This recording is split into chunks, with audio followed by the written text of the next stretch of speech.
What's up, everybody? I am back with another video about, you guessed it, Muna, and I'm going to show you my current favorite Muna deck. And why it's specific to Muna is because I play like 4 different Muna decks at this point. And I think overall the faction is in kind of a rough spot right now.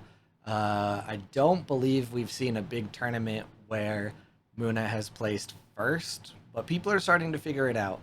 This is my favorite deck. It's kind of a Teija ramp deck. I'm going to show you some decisions I've made in the deck building, and then we're going to play a game, and I'll walk you through some of my decision making during a live game. And let me know your thoughts. This deck is also kind of one that should be easy to build for most people. So you'll see that there are some missing cards, but that is because I'm not spending a ton of money to go obtain every single card to have it at 333. And I'll talk about those decisions to round out the deck, and hopefully it helps people who are on more of a budget. So the main bread and butter of this deck is pretty basic. You got your spindles and your sneezer shrooms, two Muna druids. You have the three Yongsus, and then there are two verdant backs and your Hydra for the upper level. And then, of course, as spells, Beauty Sleep and Cloth Cocoon. And here on out are where there are some changes to what you normally see. So a lot of people either run Bountiful Meadow to get out as many plants as quickly as they can for lower cost, or they run the Spindle. And the Spindle is actually one we've seen grow in popularity only recently, but it is, I feel, very important to Muna. And this area here with the rare Spindle is probably going to be the hardest area for you to get actual cards in. And that's the main reason I actually only have two, and so I changed up this deck a little bit based on that fact. I like having two of the meadow just in case as more of a backup solution if I'm not able to get spindles out, or even to put a meadow out early, see if I can bait out something like a cloth cocoon or getting it removed by other means and then put out the spindle a little later. So the main focus of this deck, of course, is ramp. So we have Tiny Jin, which is honestly just amazing in Teija. You play it for the 2 mana. Your first card, it gets the boost right away, and that's going to be converted into a mana orb right away without having to wait to play it from reserve. If that doesn't work, we do have the rare Chiron, which I actually do like a lot in this deck as well. It's just a good 2 cost boosting up your anchored shrooms, harvesters, or anything else you may anchor if you are not yet at your hydras or anything else a little bigger. Also, if for some reason you cannot play the Tiny Jin first on your turn as Teija, you can follow up with the Chiron after and get a sneaky boost onto it so that it becomes mana next. Then there is the Aja, which is just another ramp ability here, but also it is a pretty good card in Teija for stats. If you play it first, you're going to get a boost onto that, and for 4 mana, a 5/6/5 is pretty good.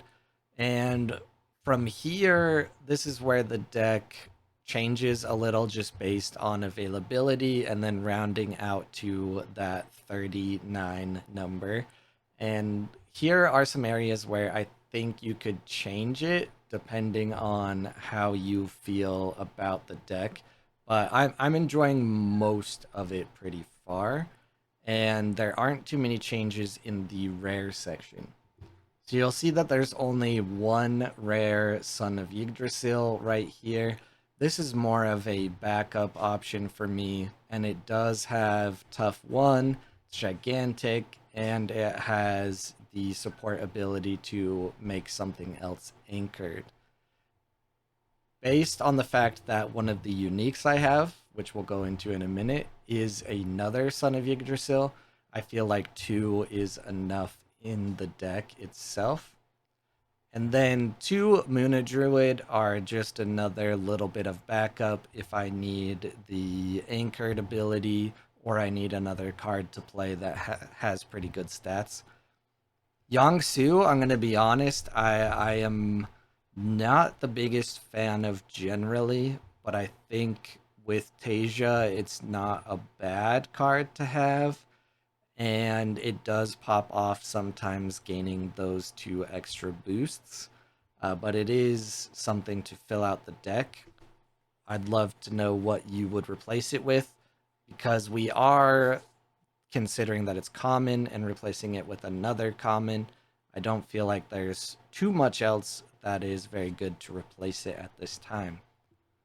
Now, when I was talking about the Chiron, I actually do like the card, but if I had 3 rare Oguns, I think I might consider using Ogun instead. And last, just to continue rounding out a backup plan or a blocker, there is 2 Verdant backs here in the deck. And now we're going to show you the uniques real quick, and then we'll jump into a game. So for the uniques, we're going to start with my unique Parvati here. And I will say, I don't think any of the uniques in this deck are ones that take it to the next level. I think the 3 of them are pretty decent and are definitely playable, but it's not like making the whole deck. So if you have better uniques than this, or you have ones that are pretty comparable, the deck is going to fire about the same for you. So this Parvati is 4-3 in cost for a 3/04. The 0 in Mountain is a little tough, but if you're strategic, you place it to gain advantage in that water or that nature area. But from hand, you may put a card from your hand in reserve. If you do, target character gains 3 boosts. The great thing about this is she can boost herself, so it can be kind of sneaky. Can boost someone else, so you can have her lock down a lane while boosting the other lane. And then when played from reserve, you do the same, take a card from your hand and put it in reserve. And if you do, target character gains anchored. One of the great things about this is it does not have a cost involved. So if you have one of those Verdants out or you have a Sun out, you can anchor those, and it's really great. Might not happen as often, but it is a option.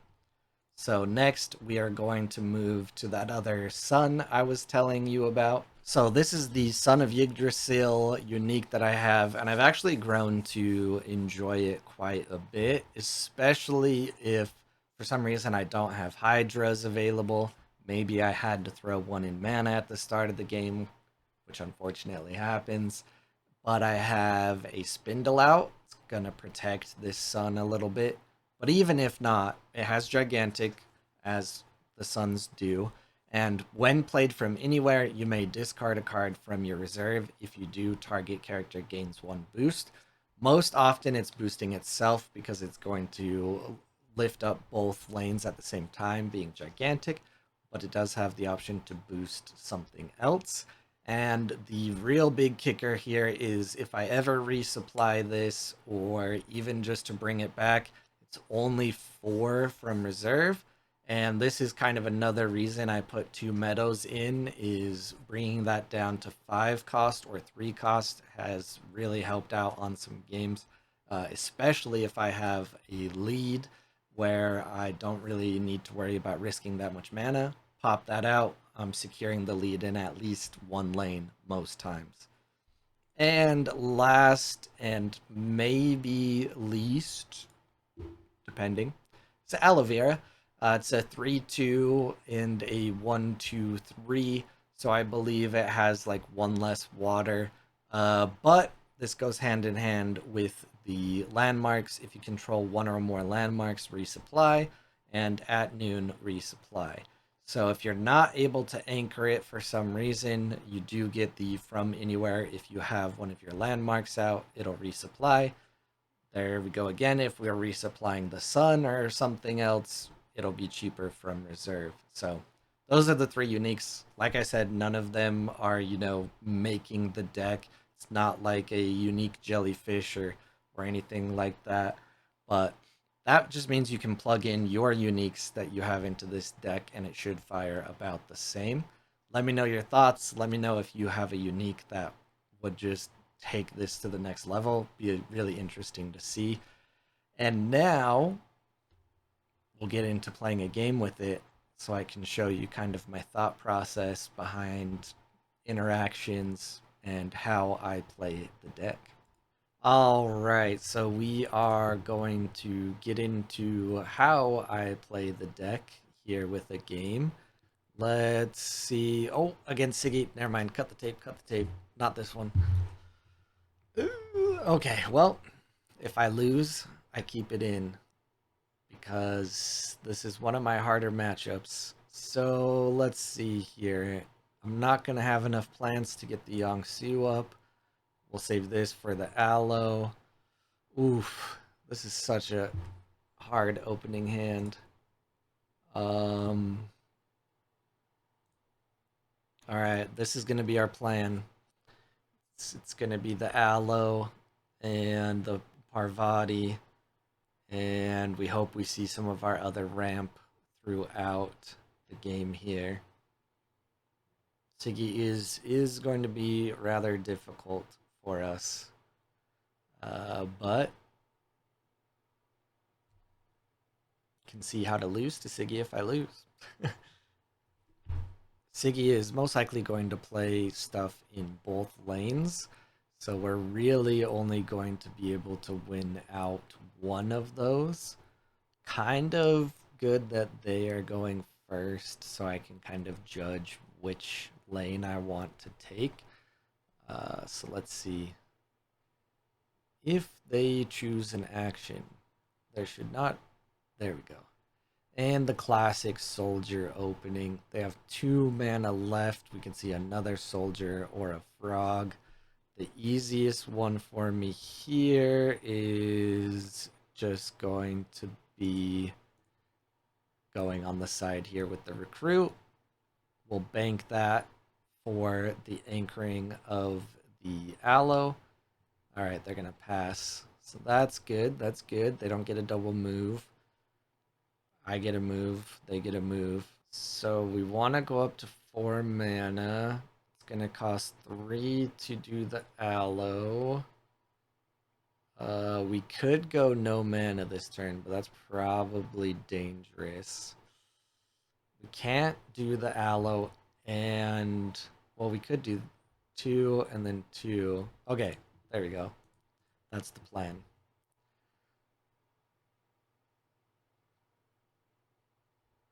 Playing a spy this early is a possibility. Feels like it would be rather unlikely.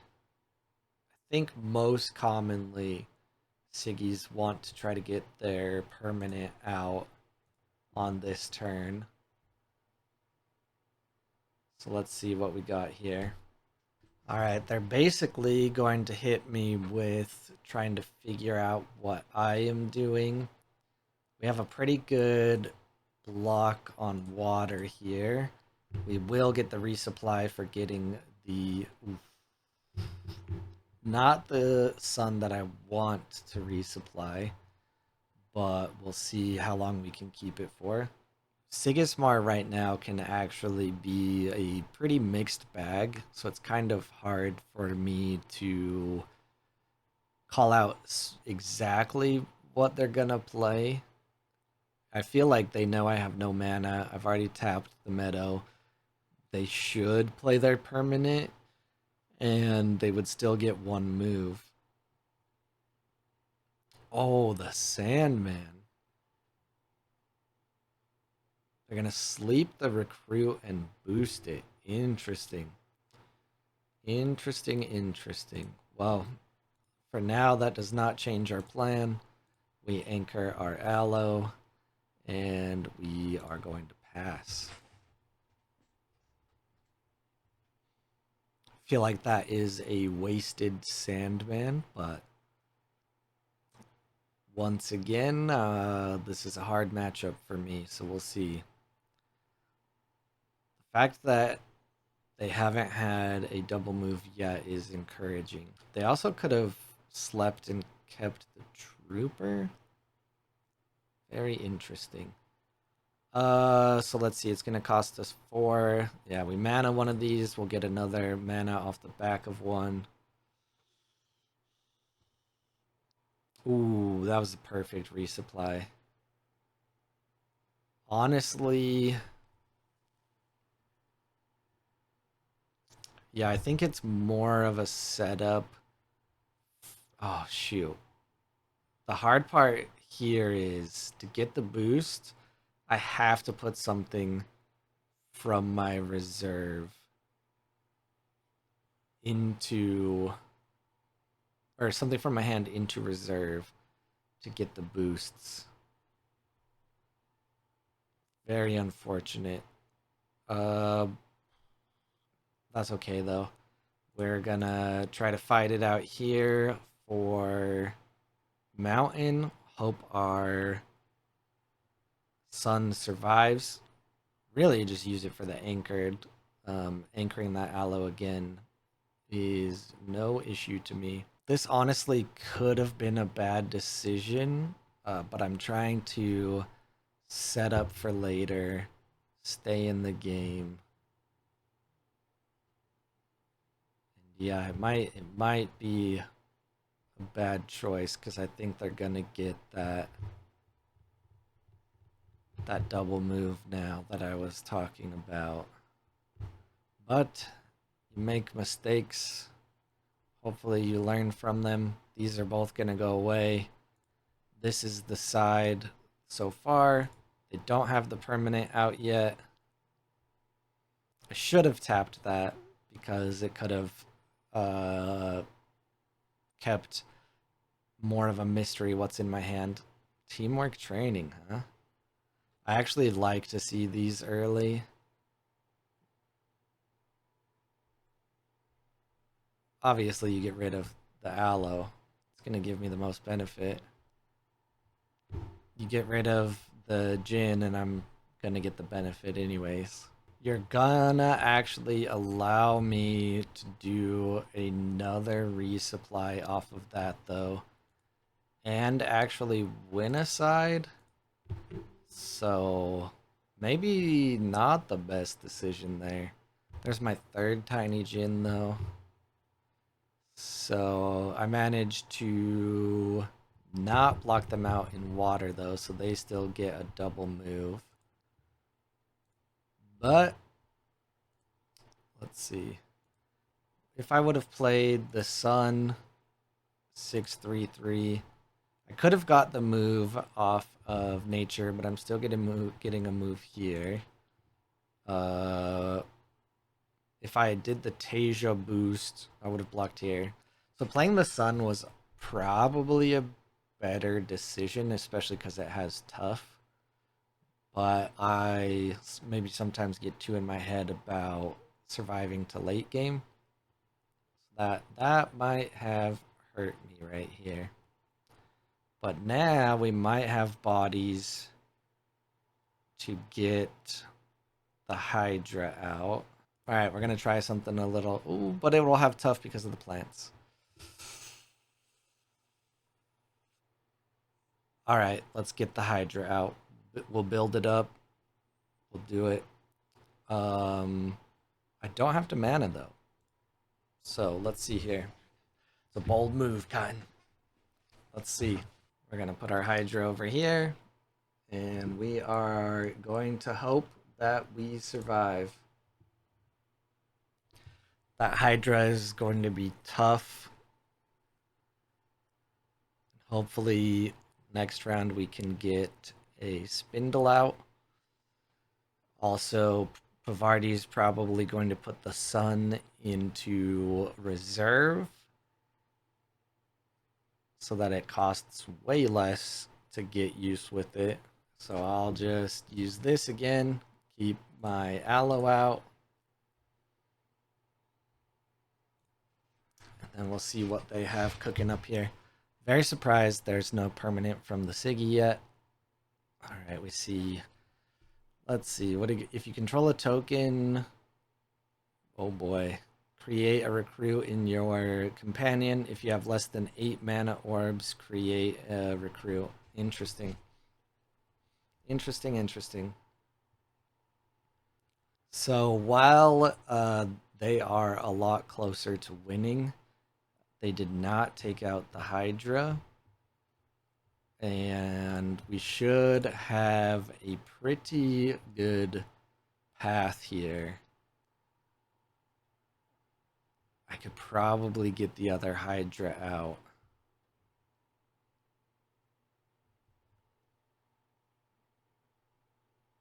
It would cost me 6, and then I would have nothing else though.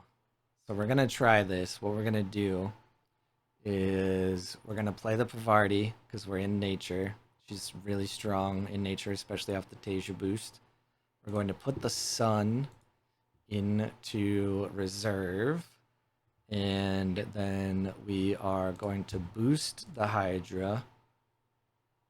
Basically going to be very hard to beat 12 12 12, and then we are going to meadow, and we're going to play the Sun, and we're just going to get rid of, what do we have next? We have a mountain coming up here, so we're going to get rid of this. And we're going to boost. Don't want to bet it all on the Hydra. So honestly, this is not going to be anchored. This is we're gonna boost the Sun because it'll boost both sides. Pretty strong play right there, if you do ask me. And they concede. All right, that's my Teija deck. That went a lot better against Siggy than I could have hoped for. So let me know your thoughts, and I'll do a quick wrap up here. That worked. That worked well. Yay! And with that, that is my favorite Muna deck currently. I'm really excited for the next expansion and what kind of shakeup we will have, what kind of new tools. There's already been some stuff teased. So, took me a while to make this, but I've tested a lot of different Muna decks and I love the other ones, but this one's by far my favorite. If you are interested in watching more, you can follow Altered Corner on everything, and we do a podcast that is out every Tuesday, everywhere you get podcasts. I'll put some links below as well. It'll have information on our website for online tournaments and local stuff in Texas for Altered. And as always, don't forget to subscribe. This is the channel I'm probably going to focus more on more frequently.